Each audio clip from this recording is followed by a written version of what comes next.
আজকে আমরা আবারও হাজির। আজকে পহেলা এপ্রিল। এপ্রিল ফুল না বোকা বানানোর জন্য আসি নাই। আজকে আমরা একটা মজার একটা বিষয় নিয়ে আলোচনা করব। বিষয়টা আমাদের কারো কারো জানা, আবার বেশিরভাগেরই অজানা। বিষয়টা হচ্ছে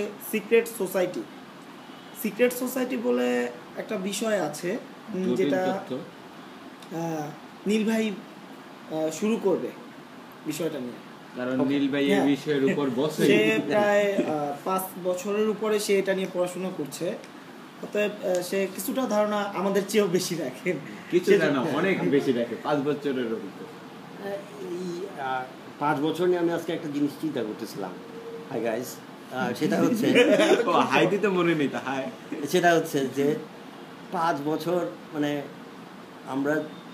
আমাদের কাছে 5 বছর লম্বা একটা সময়, অনেক দিন পড়াশোনা করলাম।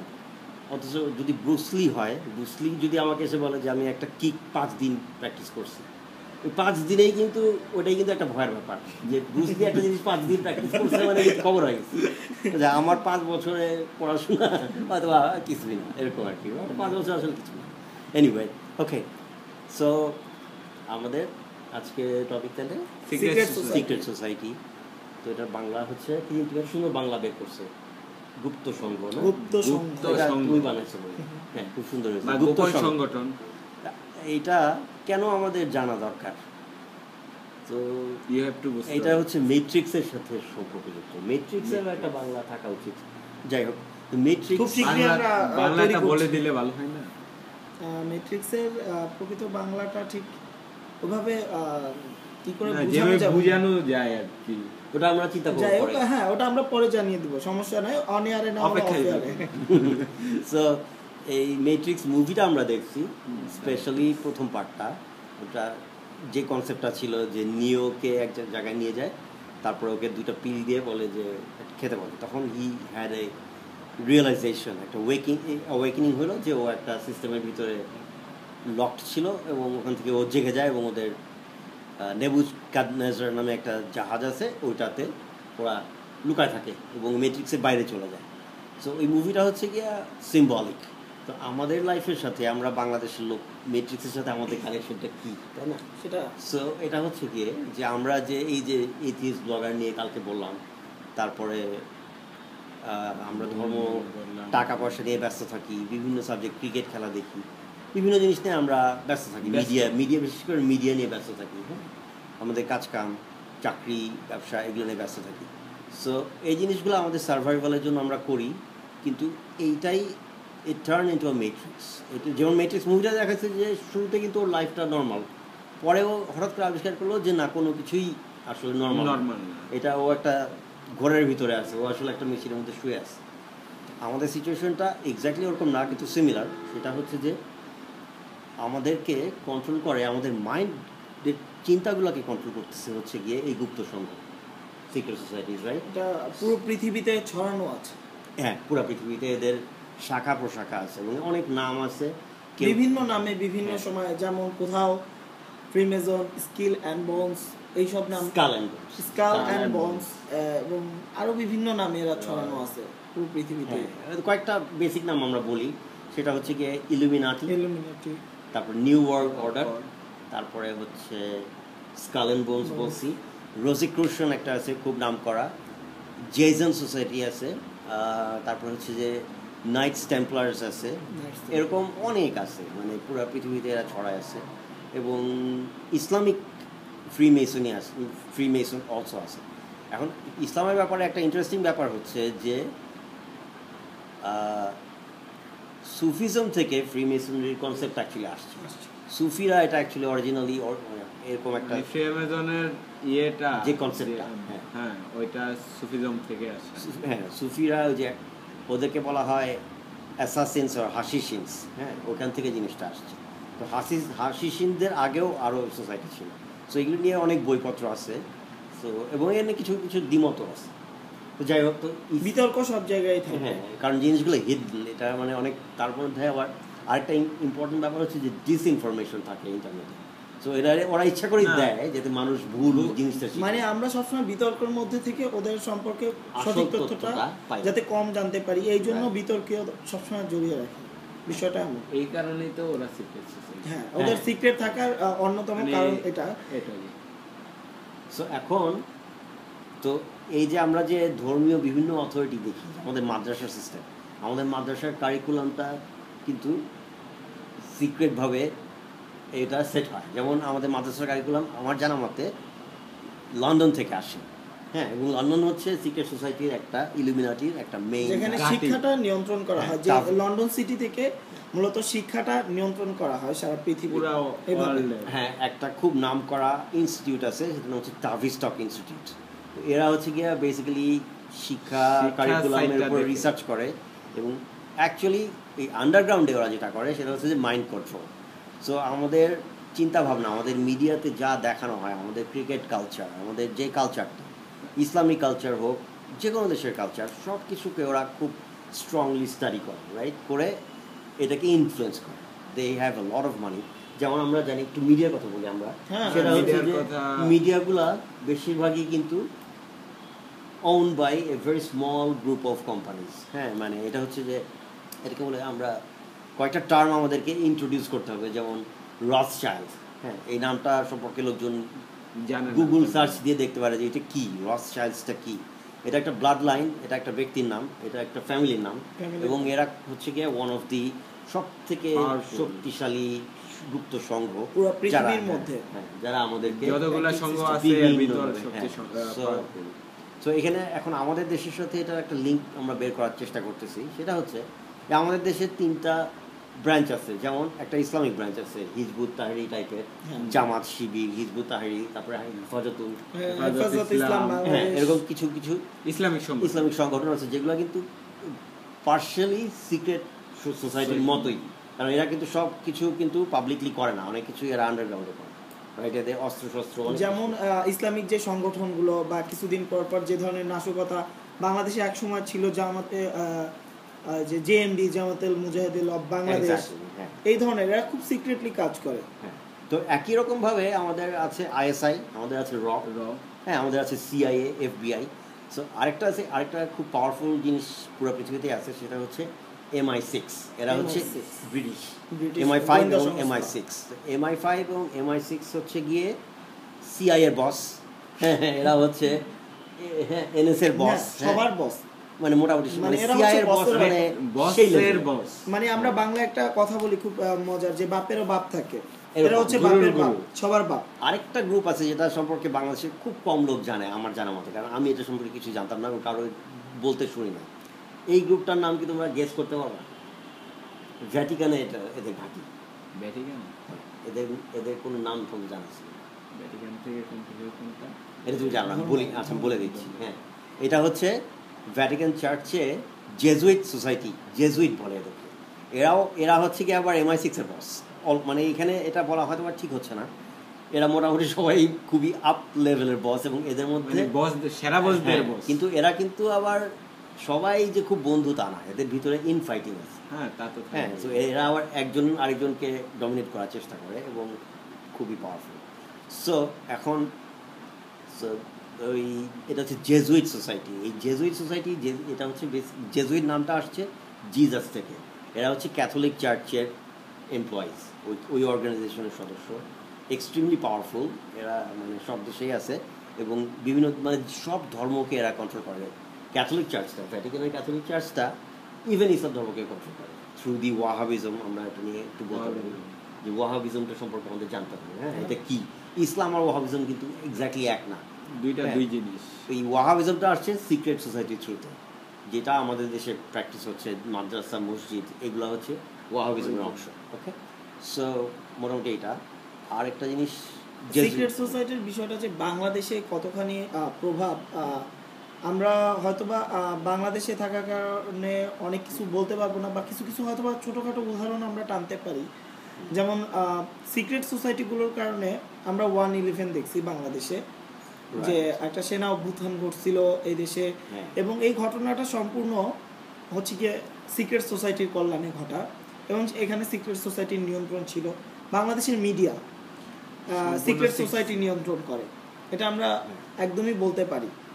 এবং আপনারাও যদি খুব ভালোভাবে চিন্তা করেন, চিন্তা শক্তির মাধ্যমে, আমাদের সবসময় মিডিয়ার মাধ্যমে কোনো না কোনো বিষয় দিয়ে ব্যস্ত রাখা হচ্ছে, যার ফলে আমরা অন্য কোনো চিন্তা করতে পারছি থেকে সরিয়ে নেওয়া হচ্ছে। একটা ছোট জিনিস বলি, আমার মনে পড়লো তোমার কথা শুনে, সেটা হচ্ছে কালকের ব্লগের সাথে কানেক্টেড। সেটা কালকে আমরা আলাপ করছিলাম যে এই যে এথিস্ট ব্লগার একটা মিমি আমি বলছিলাম, এবং এদেরকে যে মারা হচ্ছে, এরা খুন হচ্ছে, আমরা ধরেই নিচ্ছি যে এটা ইসলামিক সংগঠন করতেছে, কিন্তু আমরা কিন্তু আসলে জানি না। এই সিক্রেট সোসাইটির কাজ কিন্তু এইটাই, যে আমরা মনে করতেছি যে যেহেতু একটা অন্য দিকে ইয়ে করে দেওয়া, লেভেল দেওয়া একটা লোককে মারা হলো এবং খুব অমানসিকভাবে মারা হলো, কাজে এটা নিশ্চয়ই কোনো একটা ইসলামিক দলেরই কাজ। এইটাই হচ্ছে ব্রেন ওয়াশটা, যেটা আমরা কালকে আলাপ করছি। কিন্তু এই ব্রেন ওয়াশটা দিচ্ছে কে? এটা কিন্তু এটার পেছনে মানে কাজ করতেছে কারা? এইটা হচ্ছে যে যাদের নাম আমরা জানি না, কিন্তু আমরা মনে করতেছি যে এটা হয়তো বা জামাত করছে, এটা হয়তো র করছে, কিন্তু হয়তো আর এরা কেউই করেনি, করছে হচ্ছে অন্য একজন, আমরা কিছুই জানি না। হ্যাঁ, এখন আমাদের সেক্ষেত্রে কি করা উচিত? আমাদের যেটা বন্ধ করা উচিত, আমাদের খেয়াল করা উচিত যে আমরা যেন জাম্প করে একটা কনক্লুশনে চলে যাই না যাই। মানে একটা এইথিস্ট ব্লগার শব্দটাই তো একটা প্রবলেমেটিক জিনিস। হ্যাঁ, আমি কি এইথিস্ট ব্লগার? অনেকে বলবো যে আমি এইথিস্ট ব্লগার, বাট আমি তো এইথিস্টও না, আমি ব্লগারও না, কিছুই না। হ্যাঁ, এরকম আর কি। জিনিসটা একটা নাম দিয়ে দিলেই সবাই সাথে সাথে হচ্ছে সেটা বলা শুরু করবে, এটাও কিন্তু একটা মগজ। হ্যাঁ, এই শব্দটা ইউজই করা উচিত না। এইথিস্ট ব্লগার বলে কিছু নাই। হ্যাঁ, একটা লোক মুক্ত চিন্তা করলেই কি সে এইথিস্ট হয়ে যাবে? ওকে, সিক্রেট সোসাইটিগুলো মূলত তাদের টার্গেটটা হচ্ছে আমাদের অন্যদিকে মুভমেন্ট রেখে তারা তাদের কাজটা হাসিল করে নেওয়া। কারণ আমরা যখন একদিকে ব্যস্ত থাকবো, তখন তারা আমাদের দিয়ে যে কোনো কাজ সেটা করে নিতে পারবে খুব সহজে। এবং তাদের নিয়ন্ত্রণটা কতখানি সেটা আমরা যদি একটু সচেতনভাবে চিন্তা করি, যে আমরা সবসময় সারা বছর জুড়ে কোনো না কোনো কাজে ব্যস্ত থাকতেছি, মানে কোনো না কোনো বিষয় নিয়ে। কখনো আইসিসি ওয়ার্ল্ড কাপ নিয়ে পৃথিবীর মানুষ ব্যস্ত থাকতেছে, কখনো যেমন একটা উদাহরণ টানা হতেছে নীল আর্মস্ট্রংয়ের। নীল আর্মস্ট্রং সে চাঁদ থেকে আসার পর ইসলাম ধর্ম গ্রহণ করেছিল, এমন একটা বিষয় কিন্তু নীল আর্মস্ট্রং নিজে সেটা কখনো বলেননি। কিন্তু তিনি মারা যাওয়ার কিছুদিন আগে ওই টাইমটায় পুরো মুসলিম একটা সম্প্রদায়কে ব্যস্ত রাখা হয়েছে। নীল আর্মস্ট্রং ইসলাম ধর্ম গ্রহণ করছে, মুসলমানরা ওটা নিয়ে ব্যস্ত রয়েছে। কিন্তু ওই মুহূর্তে কিন্তু সে মারা যাওয়ার আগে সে ঘোষণা দিয়ে গেছে সে ইসলাম ধর্ম গ্রহণ করছিলেন না, মিডিয়ার সামনে এসে। এরকম একটা বিষয়। আবার একটা বিষয় খুব সাধারণ একটা দেয়, যেমন আমরা কিছুদিন আগে ইবেলা ভাইরাসটা ছড়ানোর একটা বিষয় ছিল, ঠিক একই টাইমে গাজায় হামলা, এবং ইবেলা ভাইরাস ছড়ায় সবাইকে নজরটা ইবেলার দিকে রাখা হয়েছে। এবং এই ঘটনাটাও সিক্রেট সোসাইটি। ঠিক একইভাবে এটা আমরা ওয়ার্ল্ডের কথা বললাম, আমরা যদি বাংলাদেশ প্রেক্ষাপটে চিন্তা করি, একই ঘটনা ঘটতেছে দেশে। এমন একটা অস্থিতিশীল পরিস্থিতির সময় একজন ব্লগারের হত্যা, ঠিক আমাদেরকে নজরটা একদিকে রাখা। আমরা চিন্তা করি কি যে যখন সরকার ক্ষমতা আছে সে করতেছে, আসলে মূলত তাদের পিছনেও একজন আছে।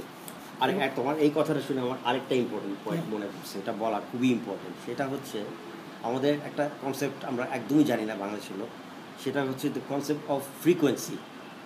এটা কি? ফ্রিকোয়েন্সিটা কি? ফ্রিকোয়েন্সিটা হচ্ছে আমি একটা পার্সন, আমার একটা ফ্রিকোয়েন্সি আছে স্পেসিফিক টু মি। আবার আমি ঢাকায় থাকি, ঢাকা শহরের একটা ফ্রিকোয়েন্সি আছে। আমি বাংলাদেশে থাকি, বাংলাদেশে একটা ফ্রিকোয়েন্সি আছে, অ্যাভারেজ ফ্রিকোয়েন্সি। পুরা পৃথিবীর একটা ফ্রিকোয়েন্সি আছে। হ্যাঁ, এরকম আর। সো প্রত্যেকটা জিনিস আমাদের বুঝতে হবে যে যখন বাংলাদেশে একটা লোক মারা গেল, তাকে মানে নৃশংসভাবে হত্যা করা হলো, তখন ওই খবরটা চলে আসলো টিভিতে বা মিডিয়ায়। সাথে সাথে আমরা এটা নিয়ে খুব স্যাড ফিল করি। এই যে স্যাড ফিল করতেছি, এই নেগেটিভ খবরটা পেয়ে এটা আমাদের ফ্রিকোয়েন্সিটাকে নিচে নিয়ে যায়। এবং আমাদের ফ্রিকোয়েন্সি, কালেকটিভ ফ্রিকোয়েন্সি যত নিচে যাবে তত আমাদের করাপশন বাড়বে, তত আমাদের খুন খারাপি বাড়বে, ক্রাইম বাড়বে, এবং আমাদের ওভারঅল পরিস্থিতি নিচের দিকে যাবে। তো এটাকে কন্ট্রোল করা হচ্ছে এগেন, এটাও এক ধরনের লাইফ। এটা হচ্ছে যে আরও সাটল। হ্যাঁ, আমাদেরকে ব্যাড নিউজ দিয়ে দিয়ে দেখা যাচ্ছে যে এই ইবোলার কথা তুমি বলো, এটা তো আমার মনে পড়ছে যে ইবোলাটা কিন্তু অ্যাকচুয়ালি একটা ফলস নিউজ। এটা ওরা বানানো, একদম বানানো একটা জিনিস, একদম বানানো একটা বিষয় ছিল। হ্যাঁ, এবং আমেরিকান ইউরোপিয়ানরা কিন্তু এটাকে খুবই ভয় পাইছে যে এইটা তো আমাদেরকে এসে ধরবে। এই যে ভয়টা পেলো, এটা ফলস, কিন্তু ওদের ফ্রিকোয়েন্সি কিন্তু নিচে দিয়ে গেছে। That's the technique. সো এইখানে ছোট্ট একটা পয়েন্ট বলে আমি শেষ করেছি, সেটা হচ্ছে যে নেগেটিভ ছবি, একটা লোক মারা গেছে, রক্তাক্ত হয়ে আছে, অনেকেই এই ছবিগুলা ইয়েতে দিয়ে দেয়, ফেসবুকে দিচ্ছে, সামাজিক যোগাযোগের একদম ঠিক না, বিকজ ইট লোয়ার্স আওয়ার ফ্রিকোয়েন্সি। ওটা দেখা মাত্র আমাদের ফ্রিকোয়েন্সি নেমে যায়। সো এটা আমাদের এটা বোঝা উচিত যে এই জিনিসগুলি এত ছবি শেয়ার করা ঠিক না। আমরা জানতে চাই, কিন্তু বুঝে করা উচিত জিনিসটা, যে অনেক রক্তাক্ত, হাত পা কেটে পড়ে আসছে, এসব জিনিস শেয়ার করা ঠিক না। ওকে, থ্যাংক ইউ গাইস। বলো তোমরা। সিক্রেট সোসাইটি মূলত বাংলাদেশের সিক্রেট সোসাইটি, বাংলাদেশেও সিক্রেট সোসাইটিগুলোর নিয়ন্ত্রণ আছে, খুব ভালোভাবে আছে। কারণ আমাদের দেশে সিক্রেট সোসাইটিগুলো নিয়ন্ত্রণ করা খুব সহজ, আমাদের উপর ওদের মেধাটা কম খরচ করতে হয়। ইভেন তার খুব ভালো প্রমাণ পাই আমরা মিডিয়া দেখলে, আমাদের মিডিয়াটার উপর সিক্রেট সোসাইটিগুলোর সবচেয়ে বেশি নিয়ন্ত্রণ। কারণ এইটা দিয়ে আমাদের খুব সহজে আমাদের একটা ইস্যুর মধ্যে আটকে দিচ্ছে, আর আমরা ওটা নিয়েই ব্যস্ত থাকতেছি। কাজে আমাদের এই বিষয়টা সম্পর্কে জানতে হবে, আর মিডিয়া যেটা বলবে ওইটা নিয়েই যদি আমরা পড়ে থাকি, তাহলে কিন্তু আমরা মুক্ত চিন্তা করতে পারছি। আমরা মিডিয়া থ্রুতে কন্ট্রোল হচ্ছে, আর আমরা সেক্ষেত্রে আইনও ভঙ্গ করছি। যেমন একজন মারা যাওয়ার সাথে সাথে আইন কি বলছে, বাংলাদেশের আইন বা যে কোনো আইন, যে একজন যতক্ষণে প্রমাণিত না হবে ততক্ষণ তাকে কখনোই আমি খুনি বলতে পারবো না। সেক্ষেত্রে আমরা কি বলতেছি, আগেই খুনি বলে বসে থাকতেছি। তাহলে এটা আমরা নিজেরাও আইন ভঙ্গ করছি। তো আমাদের এটা আইন ভঙ্গ না, বাট এটা প্রেজুডিস। হ্যাঁ, প্রেজুডিস মানে হয়ে যাচ্ছে আর কি। হ্যাঁ, মানে আমরা ধরে নিচ্ছি, তাই এভাবেই করা হচ্ছে। তো আমাদের মনে হয় সিক্রেট সোসাইটিগুলো সম্পর্কে আমরা ধারাবাহিকভাবে আরো জানাবো। আজকে একটা প্রাথমিক ধারণা দেওয়া হলো, বা এটা অনেক ডিপ সাবজেক্ট, অনেক ডিপ, এটা আস্তে আস্তে ডিটেইলস বলবো। কিন্তু আমাদের অ্যাট লিস্ট একটু পড়াশোনা করা উচিত, একটু জানা উচিত যে জিনিসটা কারণ কি, কেন জানা উচিত একটু বলি। সেটা হচ্ছে যে ওই যে আমরা শুরুতে ম্যাট্রিক্সের কথা বললাম, এই যে ফ্রি মেসনরি, এই টার্মটাই তো অনেকে জানে না, কোনোদিন শুনে নেই। তার কারণ হচ্ছে যে এটা ম্যাট্রিক্সের বাইরের সাবজেক্ট, এটা আমাদেরকে মিডিয়ায় কখনো বলতে দিবে না। সেজন্যই আমরা এই ব্লগটা বানাইছি, কিসের জন্য, যে আমরা মিডিয়ার বাইরে নিয়ে যাচ্ছি মানুষের চিন্তা ভাবনা। দ্যাটস আমাদের প্ল্যানটাই এটা, যে আমরা এখানে সেই কথাগুলাই বলবো যেগুলো কিন্তু মিডিয়া সহজে বলবে না, বা একদমই বলবে না। ঠিক আছে, মিডিয়া কখনো বলবে না, কারণ তারা সবসময় নিয়ন্ত্রিত। তারা চায় এক জায়গায় আটকে থাকে। হ্যাঁ, আমাদের চিন্তাটাকে একটা সার্টেন ছোট একটা পরিসরের মধ্যে রাখতে, একটা বক্সের মধ্যে, যে তোমরা ক্রিকেট খেলা দেখো, ব্যস্ত থাকো। এই আইসিসি বিশ্বকাপটা, এটাই আমরা ওইভাবে ধরতে পারি। আমরা সবাই কিন্তু পুরো বিশ্ববাসী ওইখানে ব্যস্ত ছিল, আইসিসি নিয়ে কত ব্যস্ততা। ইভেন আমরা দেখি যদি বাংলাদেশ পুরো হয়ে গেছে, ব্যস্ত হয়ে গেছিলাম আমরা এখনো। এটা কিন্তু তারা এই সুযোগ অনেক কিছু হয়ে যেতেছে, কিন্তু আমাদের সেদিকে মাথায়। এখানে কি হচ্ছে জানো, এর মাঝখান দিয়ে আইসিসির মাঝখান দিয়ে অনেক ঘটনা ঘটে গেছে, কিন্তু আমাদের নজরটা আইসিসির দিকেই ছিল, এখন আইসিসির কারণ অন্যদিকে আর যায় নাই। কারণ আমাদের পাবলিক সেন্টিমেন্ট মূলত সিক্রেট সোসাইটির অন্যতম একটা কাজ। এখানে ভাই একটা ভালো কথা বলছে, পাবলিক সেন্টিমেন্ট। তারা আমাদের ইমোশনটা নিয়ে খেলে এবং ওইটাকে কাজে লাগায়। কারণ আমরা খুব ইমোশনাল মানুষ, খুব ইমোশনাল। ওই জায়গাটায় যখন হিট করে আমরা কিন্তু খুব দুর্বল হয়ে পড়ি। কিন্তু আমরা যদি ইমোশন না, আমরা যদি এই জায়গাটা থেকে চিন্তা করি, তারা আমাদের সঙ্গে পারবে না। আমরা তখন দুর্বল, নিউট্রাল থাকতে হবে। নিউট্রাল আমরা এই জায়গা না, আমরা এই জায়গা থেকে চিন্তা করব, তাহলে আমরা আমাদের সঙ্গে আমরা কন্ট্রোল থেকে বেরিয়ে আসবো। আমরা ওদের কন্ট্রোলে থাকবো না। জাস্ট আজকে প্রাথমিকভাবে মনে হয় এর চেয়ে বেশি আজকে লাস্টের দিকে একটাই বলার আছে, যে সিক্রেট সোসাইটিগুলো সম্পর্কে জানতে হলে নেটে যা আছে এইগুলা নিয়ে একটু পড়ালেখা করা দরকার। ইভেন ওদের সম্পর্কে প্রচুর বই পাবেন আপনি, নেটে পাবেন, এমনি বইও আছে, হার্ড কপিও। তবে খুব কম, নেটেই বেশি। হয়তো বা বাংলা কিছু বই কম আছে, তবে আপনি ইংলিশে প্রচুর বই পাবেন, ভিডিও পাবেন ইউটিউবে, এবং নেটে অহরহ পাবেন। এবং আস্তে আস্তে আমরা চেষ্টা করব আরো কিছু জানানো। যেহেতু নীল ভাই আমাদের সাথে আছে, আপনাদের কোনো চিন্তাই নাই, বই তো আছে এবং জীবন্ত বই আছে আপনাদের সাথে। আর সুবিধা আছে, আমরা গত সেকেন্ড ব্লগটাতে তিনজনেরই লিংক, ফেসবুক লিংক দিয়ে দিচ্ছি। হ্যাঁ, তো আপনারা আমাদের সাথে যোগাযোগ করতে পারেন, কোনো সমস্যা নাই। ফেসবুকের মাধ্যমে আপনারা প্রচুর আমাদের কাছ থেকে, যে নীল ভাই বা ওদের কাছ থেকে বইগুলার লিংক সংগ্রহ, অনেক বইয়ের লিংক আছে, অনেক লিংক আছে। সো লিংকের অভাব হবে না, দেয়ার আর টু মেনি। কিন্তু আমরা একটু কষ্ট করে পড়ে নিতে হবে। আর একটা বিষয়, আপনারা কি ধরনের জিনিস জানতে চান, আপনারা যদি, আমরা করছি হচ্ছে আপনাদের জন্য, আপনাদের ফিডব্যাক, আপনারা কি চাচ্ছেন। একটা কোশ্চেন অলরেডি আসছে, হ্যাঁ কোশ্চেন আসছে খুব, সেটা আমাদের জন্য গত ব্লগে ইন্সপায়ার হচ্ছি আমরা সেটা। বা আপনারা যদি বলেন যে আপনারা মিডিয়ার বাইরে এই ধরনের কথা শুনতে চান, এই বিষয় নিয়ে আমরা চেষ্টা করব ওইটা নিয়েই বলার জন্য। আমরা হচ্ছে আপনাদের জন্য, আমাদের জন্য তো আসি মুক্ত মুক্ত চিন্তা চিন্তা। আপনারা কোন ধরনের বিষয় নিয়ে মুক্ত চিন্তা করতে চান আমরাও সেটা নিয়ে করতে চাই, ডিসকাস করা। আপনারাও বললেন, আমরাও বললাম, জাস্ট এইটুকুই আপনাদের ফিডব্যাকটা আশা করছি। আজকে আজকের মতো এদিকেই শেষ। অনিল ভাই হ্যাঁ, অফ। আমি একটা কথা শুধু বলতে চাই অনিল যে ভাইয়ের একটা কথা আমরা যায়েন না যে বেশ কিছু সংখ্যক ভিউ পাইছি, থ্যাংক ইউ ফর দ্যাট, দেখার জন্য ভিডিওটা তাদের দেখার জন্য। অসংখ্য ধন্যবাদ। থ্যাংক ইউ, হ্যাঁ ধন্যবাদ। ধন্যবাদ। অফ।